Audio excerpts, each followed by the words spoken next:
Practitioners write articles sharing their experience. Given this vast body of knowledge, did we really need one more accounting book? I concluded the answer to that question was yes. During my time as executive in residence at Rowan University, I've met dozens of accounting students who have many questions about the profession they are planning to enter. And while working at KPMG, I met hundreds of early career professionals eager for advice and suggestions on how to achieve a successful accounting career. This book was written principally for those two groups. I hope that students majoring in accounting and professionals in the early stages of their careers will benefit.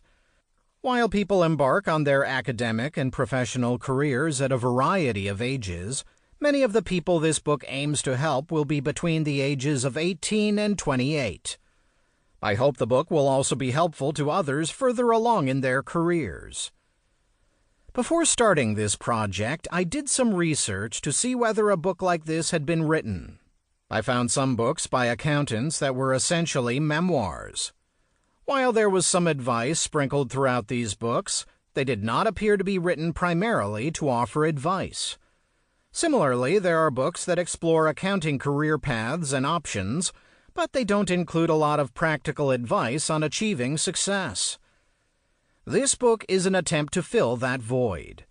I have tried to write down in one place, in a logical way and format, lessons I learned during my career and the related advice that I have offered many university students and early career professionals in response to their real-world questions. While there were multiple dimensions in those questions, they had a common theme. How can I be successful in this profession? My answers to those questions are contained in this book and are based on my practical experience. How to get the most out of the book. I've organized the book into 3 sections. The first 6 chapters contain advice aimed at college and university students. The next 9 chapters focus on early career professionals, those in the first 5 or 6 years of their career, a critical time to form good habits.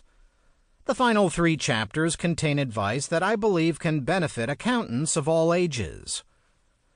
Notwithstanding the target audience I've described, I would like to think that accountants a bit further along in their careers might also benefit from this book. Perhaps it will serve as a good refresher or reminder of concepts or principles that are important to their ongoing success. So, maybe in an ideal world, an 18-year-old would acquire this book during freshman year in college. I would hope they would listen to the whole book early in their journey as a student, but perhaps hold on to it and re-listen to sections 2 and 3 after launching their careers. I hope it will be a book they keep and refer to from time to time, even later in their careers. The book's format. I have, by design, kept the chapters of the book short. This was intentional. I recognize that students and early career professionals have extremely busy lives, and their time is precious. I didn't want to write a 300-page volume that one might never finish. This approach required me to prioritize the most important topics and endeavor to cover the key points succinctly.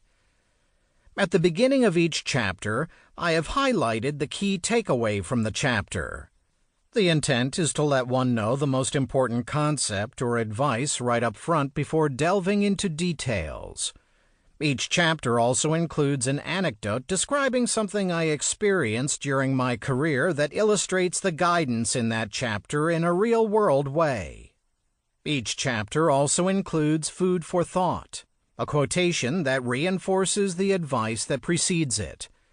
It was fun selecting these quotations, which come from the worlds of business, sports, politics, and history. One last observation. Although the book can certainly be listened to from start to finish, I believe the format also lends itself to being used as a reference tool. For instance, one who wants to focus on the importance of relationships can refer to Chapter 14 without having listened to the preceding 13 chapters.